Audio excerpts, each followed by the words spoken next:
Hello students. तो आज class +1 unit number 2 kinematics के लेक्चर नंबर 10 में हमारा टॉपिक है rectangular components of a vector in a space. तो जैसा कि हमने अपने प्रीवियस लेक्चर में rectangular components of a vector in a plane के बारे में डिस्कस किया था। तो जैसा कि आप सब जानते हो कि प्लेन एक्चुअली वो सरफेस होता है जिसपे आप मैक्सिमम दो परपेंडिकुलर लाइंस ड्रॉ कर सकते हो, स्ट्रेट लाइंस। जैसे कि जैसा कि आपका जो नोटबुक है उसका जो पेज है वो एग्जाम्पल है प्लेन सरफेस की। ठीक है, तो जैसे टेबल का सरफेस है, जैसे फ्लोर है, तो ये सब एग्जाम्पल्स हैं प्लेन प्लेन की, है ना। ये सरफेसेस सारे प्लेन है। जैसा कि दीवार है, वॉल, तो वो भी एक एग्जाम्पल है ना। तो अब यहाँ पर क्योंकि आप किसी भी प्लेन में मैक्सिमम सिर्फ दो ही परपेंडिकुलर लाइंस ड्रॉ कर सकते हो, तो अगर आप तीसरी लाइन उस प्लेन में ड्रॉ करोगे तो वो दोनों लाइंस के म्यूचुअली परपेंडिकुलर नहीं होएगी। ठीक है ना। तो इस कारण जो कोई प्लेन है उसमें सिर्फ दो ही perpendicular lines, mutually perpendicular lines exist करेंगी। तीसरी लाइन दोनों के म्यूचुअली परपेंडिकुलर नहीं होगी। तो इस कारण हम प्लेन को टू डायमेंशनल सरफेस मानते हैं ना। तो अब जो प्लेन है उसकी एग्जांपल आप, जैसे मैंने बताया कि जो आपकी नोटबुक है उसका जो पेज है वो भी प्लेन ही है। जैसे टेबल का सरफेस है वो भी प्लेन है, जैसे फ्लोर है वो भी प्लेन ही है, जो वॉल्स हैं वो भी प्लेन ही है। तो अब जो फ्लोर है वो नॉर्मली हॉरिजॉन्टल प्लेन होता है और जो साइड वॉल्स हैं वो वर्टिकल प्लेन्स होती हैं ना। तो ये डिस्टिंग्विश करना आपको आना चाहिए कि horizontal plane, vertical plane, inclined plane. तो ये बातें आपको क्लियर होनी चाहिए ना। तो समझ होनी चाहिए कि कौन सा जो सरफेस है वो हॉरिजॉन्टल प्लेन है, कौन सा वर्टिकल प्लेन है। तो आपके जो घर की दीवारें हैं वो वर्टिकल प्लेन की एग्जांपल है। जो फर्श है, ठीक है ना, फ्लोर है, वो हॉरिजॉन्टल प्लेन की एग्जांपल है। और जो नॉर्मली टेबल है, डाइनिंग टेबल है, उनके सरफेस भी हॉरिजॉन्टल प्लेन्स ही है ना। तो एक होता है इंक्लाइंड प्लेन, ठीक है ना। तो इंक्लाइंड प्लेन भी हो सकता है। तो ये डिस्टिंग्विश करना आपको आना चाहिए। अब किसी भी प्लेन में आप अगर दो म्यूचुअली परपेंडिकुलर लाइंस ड्रॉ करते हो, जैसे मैंने एक लाइन ये ड्रॉ की है और एक ये की है ना, तो ज़रूरी नहीं है कि आप प्लेन में जो दो परपेंडिकुलर लाइंस ड्रॉ करो म्यूचुअली परपेंडिकुलर वो ऐसे ही हों। वो ऐसे भी हो, एक लाइन ऐसे भी हो सकती है, दूसरी उसके परपेंडिकुलर होनी चाहिए ना। तो अब जब हम प्लेन में दो परपेंडिकुलर लाइंस ड्रॉ करते हैं, तो वो जो दो लाइंस है उनमें से एक को हम नॉर्मली बोलते हैं, जनरली बोलते हैं एक्स एक्सिस, दूसरे को बोल देते हैं वाई एक्सिस। और जहाँ पर ये दोनों लाइंस इंटरसेक्ट करती हैं उसको हम ओरिजिन मान के चलते हैं ना, ओ पॉइंट। ठीक है। तो अब जो, और इस प्लेन को अब तब हम एक्स वाई प्लेन बोल देते हैं ना। तो एक्स वाई प्लेन में ज़रूरी नहीं है कि जो एक्स और वाई एक्सिस है वो ऐसे हॉरिजॉन्टल या ऐसे वर्टिकल ही हो, वो ऐसे भी हो सकती है ना। तो जो एक्स वाई प्लेन है, जब हम बोलते हैं एक्स वाई प्लेन, तो वो x y plane horizontal plane को भी रिप्रेजेंट कर सकता है, वर्टिकल प्लेन को भी रिप्रेजेंट कर सकता है, या फिर वो कोई इंक्लाइंड प्लेन को भी रिप्रेजेंट कर सकता है। तो ये बात आपने याद रखनी है कि ये दो दो लाइंस या ये वाली दो लाइंस आप दीवार पे भी ड्रॉ कर सकते हो, फर्श पे भी ड्रॉ कर सकते हो, है ना, इंक्लाइंड सरफेस पे भी ड्रॉ कर सकते हो। पर जब हम बात करते हैं कि horizontal line and vertical line की, जैसा कि ये, तो horizontal line and vertical line जो है, तो ये हमेशा वर्टिकल प्लेन में ही एग्जिस्ट करेंगी। ठीक है ना। तो जो एक्स वाई प्लेन है वो हॉरिजॉन्टल प्लेन भी हो सकता है, वर्टिकल प्लेन भी हो सकता है, इंक्लाइंड प्लेन भी हो सकता है। पर जब हम एक हॉरिजॉन्टल लाइन ड्रॉ करते हैं और उसके साथ आप वर्टिकल लाइन ड्रॉ करोगे, तो वो जो हॉरिजॉन्टल एंड वर्टिकल लाइंस दोनों मिलके एक प्लेन जो कॉन्स्टिट्यूट करेंगी उसको हम वर्टिकल प्लेन ही बोलेंगे। मींस ऐसी दो लाइंस आप सिर्फ दीवार पे ही ड्रॉ कर सकते हो, फर्श पे नहीं, है ना। तो ये फर्क समझना है ना। हॉरिजॉन्टल लाइन, वर्टिकल लाइन, ये पर्टिकुलर केसेस हैं, और जो एक्स वाई प्लेन है वो जनरल केस है ना। तो तभी हम ज्यादातर प्लेन्स को एक्स वाई प्लेन मान के चलते हैं। तो x y plane means two dimensional surface, तो उस पे सारा कुछ एग्जिस्ट कर रहा है। अब जैसा कि हमने पिछले लेक्चर में समझा था कि किसी भी प्लेन में आप किसी भी वेक्टर के रेक्टेंगुलर कंपोनेंट्स मैक्सिमम दो ही होंगे। तो वो कैसे आप बनाते हो? तो जैसे मान लीजिए कि ये एक वर्टिकल प्लेन है, उसमें एक वेक्टर एक्ट कर रहा है ना। तो ये हॉरिजॉन्टल लाइन है, ये वर्टिकल लाइन है, और ये वाला जो वेक्टर है हमें गिवन है, वो वेक्टर हॉरिजॉन्टल लाइन के साथ एंगल थीटा बना रहा है। तो उस केस में अगर हम इस वेक्टर के हेड से एक लाइन ड्रॉ करें हॉरिजॉन्टल लाइन के ऊपर परपेंडिकुलर टू इट, जैसे ये की है ना ए बी, तो जो ओ ए सॉरी ओ बी है, ओ बी, तो ये क्या रिप्रेजेंट कर रहा है कि इस वेक्टर का जो हॉरिजॉन्टल कंपोनेंट है उसका मैग्नीट्यूड, और ए बी क्या रिप्रेजेंट कर रहा है, इस वेक्टर का वर्टिकल कंपोनेंट। ठीक है ना, क्योंकि ये हॉरिजॉन्टल डायरेक्शन है, ये वर्टिकल है ना। तो अब जैसा कि हमने पिछले लेक्चर में लर्न किया था, कि याद रखा था, कि समझा था कंसेप्ट को, कि किसी भी वेक्टर के अगर हमने प्लेन में कंपोनेंट्स बनाने हैं, रेक्टेंगुलर कंपोनेंट्स, तो जिस डायरेक्शन की तरफ एंगल गिवन होगा उस तरफ कॉज वाला कंपोनेंट होगा, और उसके परपेंडिकुलर की तरफ साइन वाला। तो अब यहाँ पर ए वेक्टर जो है ना, वो हॉरिजॉन्टल लाइन के साथ एंगल थीटा बना रहा है ना। तो इस कारण ए एच की वैल्यू ए कॉस थीटा होगी, और ए वी की वैल्यू ए साइन थीटा होगी ना। ये आप ट्रिग्नोमेट्री के रिजल्ट से भी ऑब्टेन कर सकते हो, कि साइन थीटा की वैल्यू याद है ना, perpendicular over hypotenuse cos theta, वहां से भी निकल सकता है ना। अब दूसरी तरफ, अब मान लीजिए कि हमने यहां पर एक एक्स वाई प्लेन कंसिडर किया, एक्स और वाई।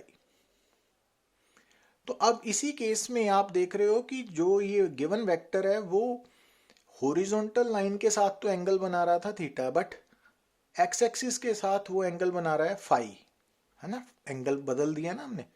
तो अब अगर आपने इस ए वेक्टर के एक्स और वाई कंपोनेंट्स निकालने हैं, तो आप क्या करोगे, आप इसके हेड से एक्स एक्सिस के ऊपर परपेंडिकुलर ड्रॉ करोगे ना, ए सी ड्रॉ कर दिया। अब ओ से लेके सी तक क्या है, ए वेक्टर का एक्स कंपोनेंट, और ए सी क्या है, ए वेक्टर का वाई कंपोनेंट। तो अब ए एक्स की वैल्यू क्या आएगी, ए कॉज फाई, और ए वाई की वैल्यू क्या आएगी, ए साइन फाई, है ना। क्योंकि अब यहाँ पर एंगल थीटा की जगह फाई हो गया ना। और ये एंगल क्योंकि ए वेक्टर विद एक्स एक्सिस बना रहा है, तो एक्स कंपोनेंट ए कॉज वाला होगा, और जो वाई कंपोनेंट है वो ए साइन वाला होगा ना। तो ये बातें आपने याद रखनी है ना, तो क्रैमिंग नहीं करनी, इसको समझना है। तो अब अगर हम न्यूमेरिकल की बात करें, तो जैसा कि आपको यहाँ पे एक्स वाई प्लेन दिया हुआ है ना, उस एक्स वाई प्लेन में ये तीन वेक्टर्स एग्जिस्ट कर रहे हैं, F1 vector, F2 vector, F3 vector. और आपको F1 वेक्टर का मैग्नीट्यूड दिया हुआ है 20 न्यूटन, F2 वेक्टर का मैग्नीट्यूड दिया हुआ है 10 न्यूटन, F3 वेक्टर का मैग्नीट्यूड दिया हुआ है 5 न्यूटन। ठीक है। और F1 vector positive x axis के साथ एंगल बना रहा है 60 डिग्री, जबकि F2 vector negative x axis के साथ एंगल बना रहा है 30 डिग्री, और F3 vector positive x axis के साथ एंगल बना रहा है 45 डिग्री। तो ये सब कुछ गिवन है। और आपने करना क्या है कि जो F1, F2, F3 वेक्टर्स हैं, इनको in terms of rectangular components लिखना है ना। तो अब आपको याद होना चाहिए कि जैसा ये है कि सबसे पहले हम F1 वेक्टर की बात करते हैं। तो F1 वेक्टर के हेड से, तो हेड को B पॉइंट मान लिया ना, वहां से हमने एक्स एक्सिस पर एक परपेंडिकुलर ड्रॉ किया BA। तो अब OA क्या है, F1 वेक्टर का x कंपोनेंट, तो F1x, और BA क्या है, F1 वेक्टर का y कंपोनेंट F1y, और ये एंगल 60 डिग्री है। अब यहाँ पर क्योंकि F1 वेक्टर x एक्सिस के साथ एंगल बना रहा है, तो F1x की वैल्यू क्या होगी, F1 cos 60। अब F1 की वैल्यू 20 न्यूटन है ना, तो 20 इंटू हाफ तो 10 न्यूटन। और इसी तरह से F1y की वैल्यू F1 साइन 60, तो वो वैल्यूज आ गई है ना। अब ध्यान दीजिए, अब इसको कंपोनेंट्स में लिखना है ना हमने रेक्टेंगुलर। तो अब जो F1 वेक्टर है, अब यहाँ देखिए आप, तो F1 वेक्टर के दो कंपोनेंट्स नजर आ रहे हैं, एक OA वेक्टर, जो OA वेक्टर है ना उसका मैग्नीट्यूड तो है F1x, पर जो OA वेक्टर है इसकी डायरेक्शन है positive x, means I cap, ठीक है। प्लस जो दूसरा कंपोनेंट वेक्टर है वो है AB वेक्टर। अब AB वेक्टर का मैग्नीट्यूड है F1y और डायरेक्शन किस तरफ है, positive y, means j cap. तो इट मींस F1 वेक्टर इस तरह लिखेंगे ना, F1x F1y की वैल्यू सब्स्टिट्यूट कर ली। Got it. तो ये समझना बड़ा जरूरी है। अब जैसे यहाँ पे देखिए आप, ये कौन सा वेक्टर है, F2 वेक्टर। अब इसके हेड से हमने x एक्सिस पे परपेंडिकुलर ड्रॉ किया ना, DC, ठीक है। अब O से लेके C तक क्या है, F2 वेक्टर का x कंपोनेंट है, F2x, तो ये मैग्नीट्यूड है ना सिंपली, तो वो क्या होगा, F2 cos 30।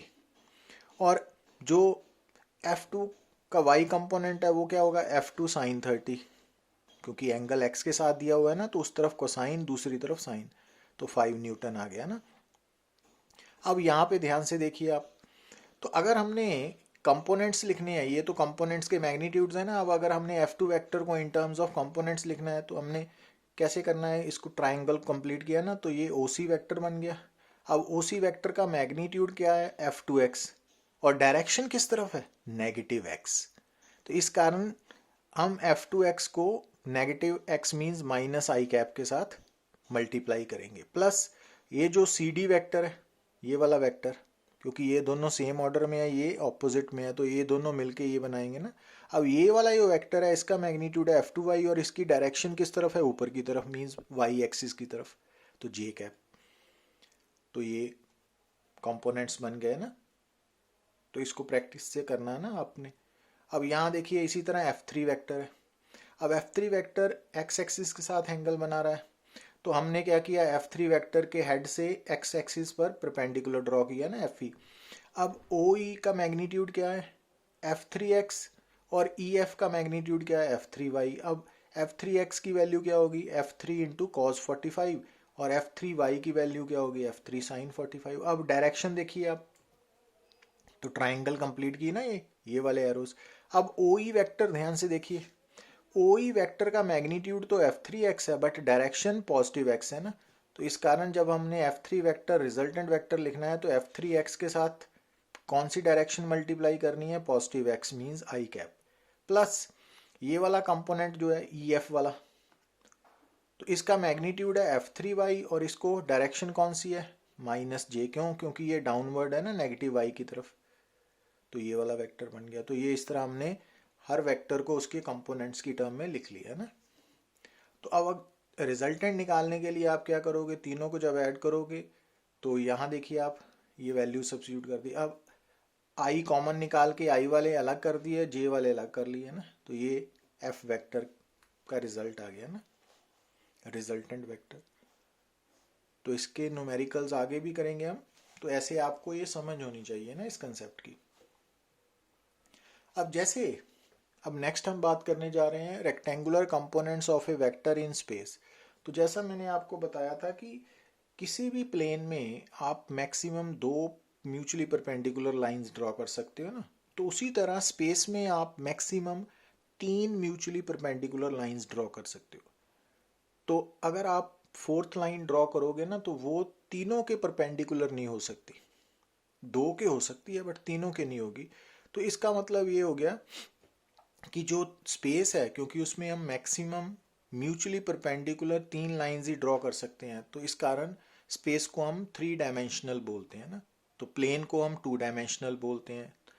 अब जो स्पेस है उसको मींस हमने डिस्क्राइब करने के लिए ये 3 म्यूचुअली परपेंडिकुलर डायरेक्शंस लगा लिए ना, एक्स एक्सिस, वाई एक्सिस और ये जेड एक्सिस है, एक्चुअली दिस वन ऐसे है, मींस ये जो z है ना वो x और y के परपेंडिकुलर है, x और y भी आपस में परपेंडिकुलर है, y z z x।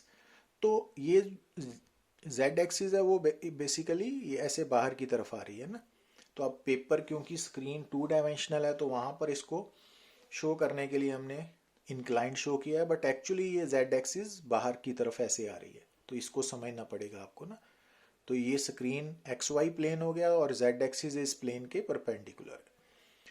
अब हम सबसे पहले क्या करते हैं, 3 डायमेंशनल लुक देने के लिए ना हमने ये एक बॉक्स यहाँ पे ड्रॉ कर दिया है ना, ABCDEFGO, ये बॉक्स है। अब अगर आप O से G की तरफ एक वेक्टर ड्रॉ करते हो तो ये जो वेक्टर है ना, ए वेक्टर, ये स्पेस में है, मींस ये ना तो एक्स वाई प्लेन में है या ना वाई जेड प्लेन में है ना जेड एक्स प्लेन में है। ठीक है, तो अगर आप ओ को डी से जोड़ते तो वो वाला वेक्टर एक्स जेड प्लेन में होना था। ठीक है, अगर आप ओ को एफ से जोड़ते तो वो वाई जेड प्लेन में होना था।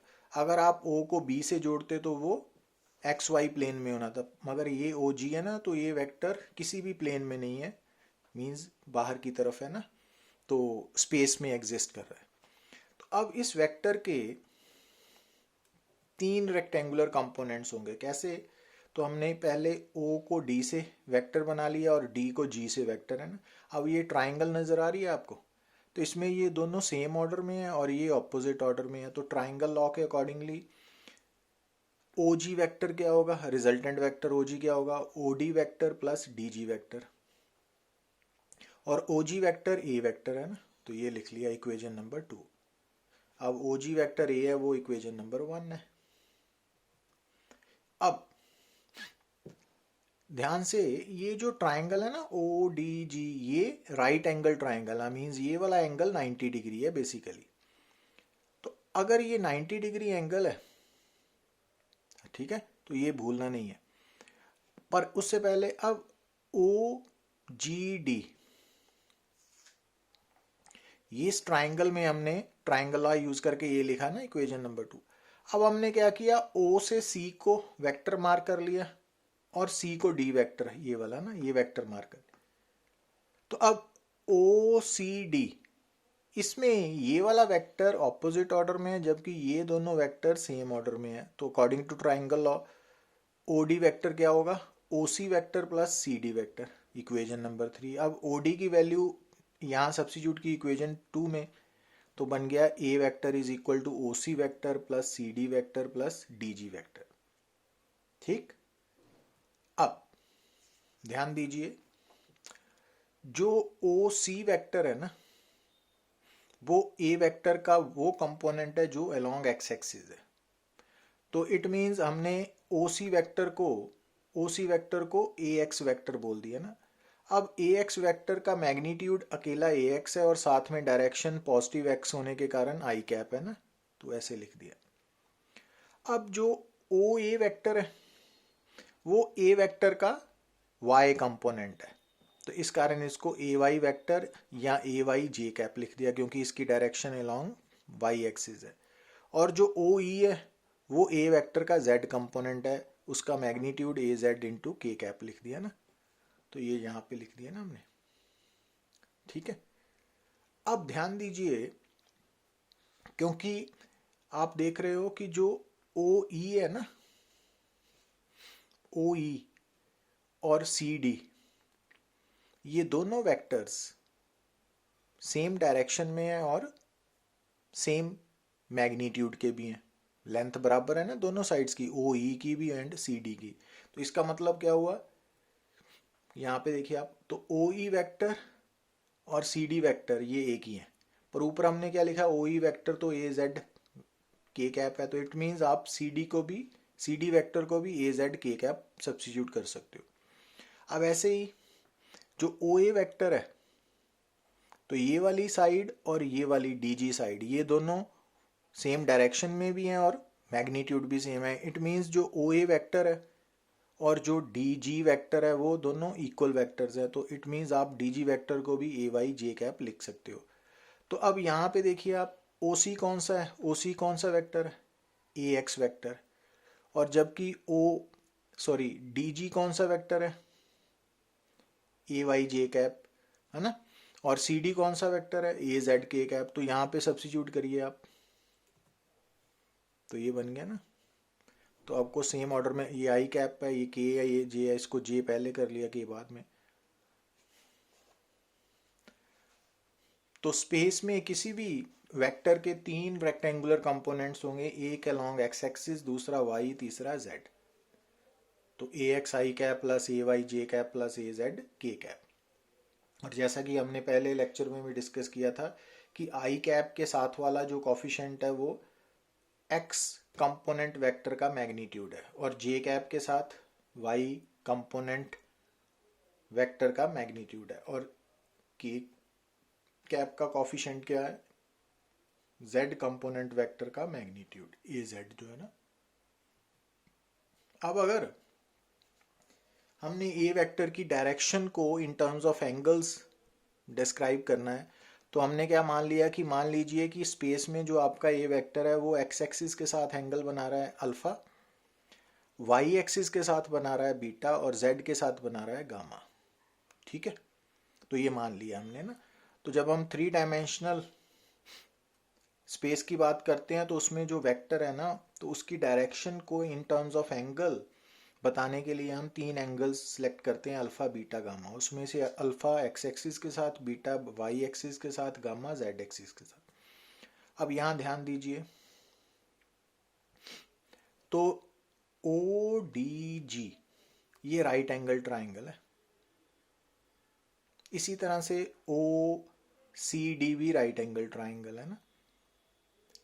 तो अब ध्यान दीजिए कि ये जो राइट ये वाला एंगल, क्योंकि O A side and D G sides parallel है, तो ये ओ जी वाली साइड है, तो अगर ये एंगल बीटा है तो ये भी एंगल बीटा होगा। तो अब ये जो राइट एंगल ट्राइंगल आपको नजर आ रही है ओ डी जी, तो इसमें एंगल बीटा के सामने ये परपेंडिकुलर है, ये बेस है, और ये हाइपोटेन्यूज है। तो अब कॉस बीटा क्या होगा, बेस ओवर हाइपोटेन्यूज। अब बेस क्या है डीजी, और हाइपोटेन्यूज है ओजी। अब डीजी का मैग्नीट्यूड क्या है ए वाई, और ओजी का मैग्नीट्यूड क्या है ए। ठीक है, तो it means cos beta A Y by A है। तो आपने कैसे याद रखना है कि अगर, क्योंकि यहाँ पे beta a vector with y axis angle बना रहा है ना, अल्फा विद एक्स एक्सिस है, तो कॉस बीटा की वैल्यू क्या होगी, ए वेक्टर का वाई कंपोनेंट का magnitude divided by A vector का टोटल मैग्नीट्यूड। ठीक है, तो वो याद रखना आपने। तो अगर cos beta A Y by A है, क्योंकि बीटा वाई एक्सिस के साथ एंगल है, तो फिर कॉस अल्फा क्या होगी सिमिलरली, क्योंकि alpha angle A vector with X axis बना रहा है, तो वो हो गया ए एक्स बाई ए। और कॉस गामा क्या हो गया, क्योंकि ए वेक्टर जेड एक्सिस के साथ एंगल बना रहा है गामा, तो ए जेड बाई ए। तो ऐसे आ जाएगी ना, इसको सॉल्व नहीं करना, रिजल्ट याद रखना आपने। अब दोबारा देखिए ध्यान से कि जैसा मैंने बताया ओ डी जी ये राइट एंगल ट्राइंगल है ना। तो अब इसमें एंगल के सामने ये परपेंडिकुलर है, ये बेस है, और ये हाइपोटेन्यूज है। अब पाइथागोरस थ्योरम के अकॉर्डिंगली जो ओ जी स्क्वेयर है, हाइपोटेन्यूज स्क्वेयर, वो क्या है base square O D square, sorry O D यहाँ पे perpendicular square plus base square D G square है ना। अब ओ जी जो है वो मैग्नीट्यूड ऑफ ए वेक्टर है ना, तो ओ ए स्क्वेयर लिख लिया, ओ डी स्क्वेयर प्लस, अब डी जी क्या है, अब यहाँ ध्यान दीजिए, अब डी जी का मैग्नीट्यूड क्या है ए वाई का मैग्नीट्यूड ना, ए वाई। तो यहाँ पे आई कैप जे कैप नहीं लिखने, क्योंकि ये मैग्नीट्यूड्स है ना, ये बन गया। अब यहाँ देखिए ये भी राइट एंगल ट्राइंगल है O C D, in right angle triangle O C D. अब इसमें क्योंकि ये 90 डिग्री का एंगल है, तो ये हाइपोटेन्यूज है, ओ डी हाइपोटेन्यूज है, डी सी परपेंडिकुलर, और ओ सी बेस है ना। तो अब ओ सी ओ डी स्क्वेयर क्या बन गया C D square, O D square क्या हो गया O C square plus C D square. अब ओ सी कौन से वेक्टर का मैग्नीट्यूड है, तो ए एक्स वेक्टर का मैग्नीट्यूड है ए एक्स, तो वो ए एक्स लिख दिया। अब सी डी यहाँ से देखिए, सी डी यहाँ पे देखिए, अब ये सी डी वेक्टर है ना, सी डी वेक्टर का मैग्नीट्यूड क्या है, ए जेड। अब यहाँ पे सी डी वेक्टर नहीं है, मैग्नीट्यूड है, तो ए जेड लिखना है ना। तो अब ओ डी स्क्वेयर की ये वाली वैल्यू यहाँ पे सब्स्टिट्यूट कीजिए इक्वेशन नंबर 9 में, तो ये रिजल्ट आ गया आपके। तो आपने सीखा ये कि अगर मान लीजिए कि आपके पास कोई वेक्टर है और उसके आपको, जैसा कि हमने पिछले लेक्चर में भी बताया था कि अगर मान लीजिए कोई भी वेक्टर जो है वो अगर एक्सप्रेस किया हुआ है in terms of I cap, J cap, के कैप, तो इसका मतलब है कि हमें उसके रेक्टेंगुलर कंपोनेंट्स दिए हुए हैं। तो आई कैप का कॉफिशेंट है एक्स कंपोनेंट, जे कैप का कॉफिशेंट है वाई कंपोनेंट, और जेड का कॉफिशेंट है, के कैप का कॉफिशेंट है जेड कंपोनेंट का, है ना। तो अब उस वेक्टर का मैग्नीट्यूड आपने कैसे निकालना है, under root a x square plus A y square plus A Z square.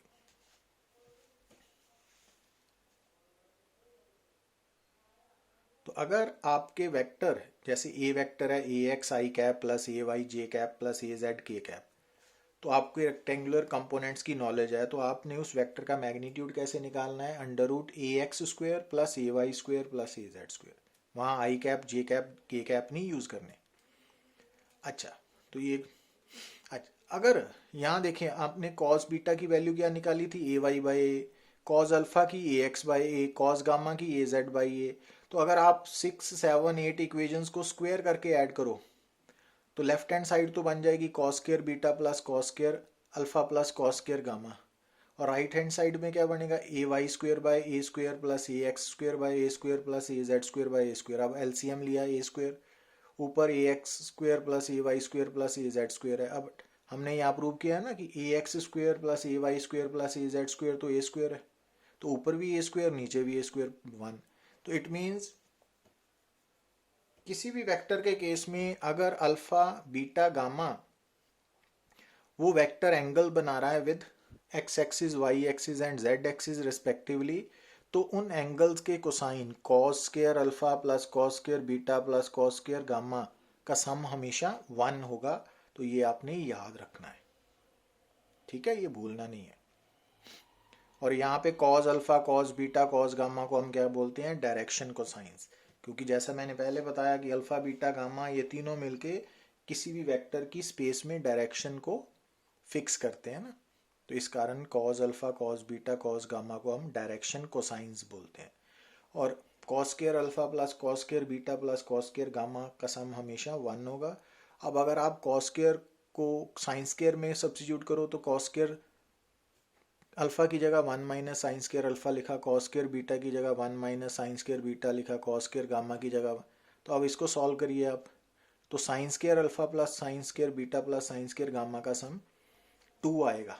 तो cos square alpha plus cos square beta plus cos square gamma 1 है, तो sine square alpha plus sine square beta plus sine square gamma 2 है। तो ये results याद रखने हैं ना। अब अगेन अगर आपको ये वेक्टर ए दिया हुआ है, उसके रेक्टेंगुलर कंपोनेंट्स दिए हुए हैं, तो उसका मैग्नीट्यूड कैसे निकालते हैं, under root a X square plus A Y square plus A Z square. और जब आप किसी भी वेक्टर को उसके मैग्नीट्यूड के साथ डिवाइड करते हो तो यूनिट वेक्टर आता है ना उस वेक्टर का, और यूनिट वेक्टर क्या बताता है, उस वेक्टर की डायरेक्शन। तो आप ए कैप क्या है, ए वेक्टर की डायरेक्शन है, तो वो कैसे निकाल सकते हो, अल्फा बीटा गामा से भी निकाल सकते हो और इससे भी निकाल सकते हो, ए वेक्टर को उसके मैग्नीट्यूड से डिवाइड करके भी ना, ऐसे भी। तो इसको भी हम न्यूमेरिकल्स में क्लियर करेंगे कंसेप्ट को। तो अब ये रिजल्ट्स भी आपने अभी याद रखने हैं कि अगर resultant vector A vector plus B vector C vector है, means A B C component vectors हैं, तो कंपोनेंट वेक्टर्स का जो किसी भी कंपोनेंट वेक्टर का मैग्नीट्यूड है ना, वो रिजल्टेंट वेक्टर के मैग्नीट्यूड से कम ज़्यादा बराबर हो सकता है, ठीक है। पर अगर ये कंपोनेंट वेक्टर्स आपस में म्यूचुअली परपेंडिकुलर है तो फिर उनको हम बोलते हैं रेक्टेंगुलर कंपोनेंट्स। तो रेक्टेंगुलर कंपोनेंट वेक्टर्स जैसा ये है, तो यहाँ पर ये आर वेक्टर रिजल्टेंट वेक्टर है, ये कंपोनेंट वेक्टर्स है ना। तो आप याद रखना है कि किसी भी रेक्टेंगुलर कंपोनेंट वेक्टर का जो मैग्नीट्यूड है वो कभी भी रिजल्टेंट वेक्टर से ज़्यादा नहीं हो सकता। मतलब किसी भी वेक्टर के कंपोनेंट वेक्टर्स भी हो सकते हैं जब उनमें एंगल 90 डिग्री नहीं है, तो किसी भी वेक्टर के रेक्टेंगुलर कंपोनेंट्स भी हो सकते हैं जब कंपोनेंट वेक्टर्स में आपस में एंगल 90 डिग्री है। पर ये बात याद रखनी है कि जो कंपोनेंट वेक्टर्स हैं उनका मैग्नीट्यूड रिजल्टेंट वेक्टर के मैग्नीट्यूड के equal, greater than, less than हो सकता है, मगर जो रेक्टेंगुलर कंपोनेंट्स का मैग्नीट्यूड है वो कभी भी रिजल्टेंट वेक्टर के मैग्नीट्यूड से ज़्यादा नहीं हो सकता, इक्वल या लेस देन हो सकता है। अब यहां देखिए आप, अब हमें यहां पे गिवन है ए वेक्टर, तो अब यहां क्लियर है कि ये रेक्टेंगुलर कंपोनेंट्स है और एक्स वाई प्लेन में है, और ए कांस्टेंट अननोन है, इसकी वैल्यू निकालनी है, पर साथ में हमें ये बताया गया कि जो ए है ना वो यूनिट वेक्टर है, मींस ए का मैग्नीट्यूड 1 है। अब जब हमने ए वेक्टर को यहाँ पे लिखा तो हमने ब्रैकेट खोल दी, तो 3a आई कैप प्लस 4a जे कैप बन गया ना। अब आप किसी भी वेक्टर के अगर रेक्टेंगुलर कंपोनेंट्स हों तो उसका मैग्नीट्यूड निकाल सकते हो, कैसे? अंडर रूट, तो ये 3a क्या है, ए एक्स, और 4a क्या है, ए वाई, तो under root a x square plus A y square किया तो वो 5a बन गया। पर according to given situation a vector तो यूनिट वेक्टर है, इट मीन्स जो मैग्नीट्यूड ए है ना वो 1 होना चाहिए, क्योंकि ये यूनिट वेक्टर है तो इट मीन्स ए की वैल्यू 1 होनी चाहिए, तो इट मीन्स 5a अगर 1 है तो ए 1/5 होना चाहिए ना। तो इस तरह हमने अननोन की वैल्यू निकाल ली। Got it? अब यहां देखिए आप, अब हमें क्या गिवन है, is the vector I cap plus J cap plus के कैप ए यूनिट वेक्टर। तो अब आप ये वेक्टर, हमें मान लीजिए ये वेक्टर ए है हमने ना, अब इसका मैग्नीट्यूड निकाला हमने। अब आई कैप के साथ कॉफिशेंट क्या है, 1, जे के साथ भी 1, के साथ भी 1, तो इसका मतलब under root a x square plus A y square plus A Z square, A x भी 1 है, ए वाई भी 1 है, ए जेड भी 1 है, तो इसका मैग्नीट्यूड √3 आ रहा है, और वो 1 नहीं ना आ रहा। तो किसी भी यूनिट वेक्टर का मैग्नीट्यूड क्या आना चाहिए, सिर्फ 1, तो ये 1 नहीं है, इट मीन्स ये यूनिट वेक्टर नहीं है। Got it? अब इसका बी पार्ट देखिए आप, can a unit vector have any rectangular component with magnitude greater than unity, rectangular component है यहाँ पे ना, तो ये तो बात क्लियर है कि किसी भी वेक्टर के जो रेक्टेंगुलर कंपोनेंट्स है उनका मैग्नीट्यूड उस वेक्टर के मैग्नीट्यूड से ज़्यादा नहीं हो सकता। अब यूनिट वेक्टर का मैग्नीट्यूड है 1, तो इट मीन्स यूनिट वेक्टर के रेक्टेंगुलर कंपोनेंट्स का मैग्नीट्यूड कभी भी 1 से ज़्यादा नहीं हो सकता। और सी पार्ट क्या है, can it have any negative component. हाँ, किसी भी वेक्टर का चाहे वो पॉजिटिव कंपोनेंट है चाहे नेगेटिव कंपोनेंट, सॉरी, किसी भी वेक्टर का चाहे कंपोनेंट वेक्टर है चाहे रेक्टेंगुलर कंपोनेंट वेक्टर है, वो प्लस माइनस हो सकते हैं। तो इस कारण जो कंपोनेंट वेक्टर है वो प्लस माइनस 0 हो सकता है। ठीक है, थैंक यू वेरी मच।